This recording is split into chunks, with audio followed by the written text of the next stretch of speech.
Red রোডে যোগাসন করানোর জন্য যে বন্দোবস্তটা করা হয়েছে তার প্রধান উদ্দেশ্য, যদি তোমরা ভেবে থাকো যে যোগাসনটা একটা খুবই একটা ভালো জিনিস এবং সেটা সকলের জন্য হওয়া উচিত এবং সকলে যাতে সেটা দেখে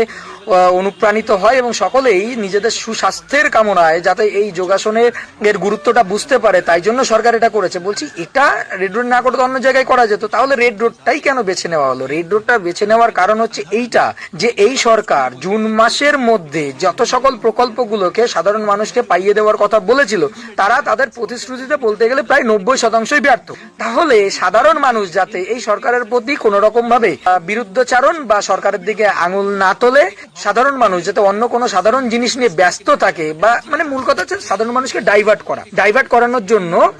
বাংলার মানুষ তথা ভারতবর্ষের মানুষ এই মুহূর্তে দাঁড়িয়ে বা গত এক দশক ধরে এদেরকে ডাইভার্ট করার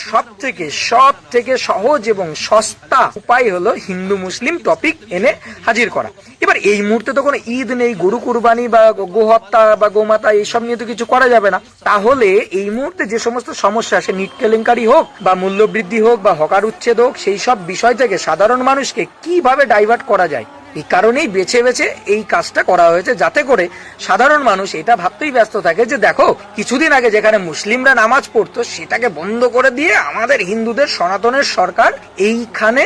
যোগাসন করতে পেরেছে, এটা হিন্দুদের জয়, সনাতনের জয়। তাহলে বলে রাখি, দেখো ভাই, যোগাসন কিন্তু হিন্দু বা সনাতনের কোনো একাধিপত্য, সনাতনীদেরই এটা একটা কর্মক্রিয়া বা কর্মসূচি, সেটা কিন্তু মোটেও নয়। যোগাসন সার্বিক, যোগাসন সবার জন্য ভালো, সবারই করা উচিত, সে বিষয়ে কোনো মতভেদ নেই। কিন্তু এই যাই জিনিসটা রেড রোডের করার পেছনে যে মূল উদ্দেশ্য সেটা হচ্ছে এইটা, যাতে এর মাধ্যমে হিন্দু মুসলিম টপিক একটা বানানো যায় এবং সাধারণ মানুষকে ব্যস্ত রেখে সরকারের দিকে আঙুল তোলা থেকে বিরত রাখা যায়। এছাড়া আর অন্য কোনো উদ্দেশ্য নেই রেড রোডে এই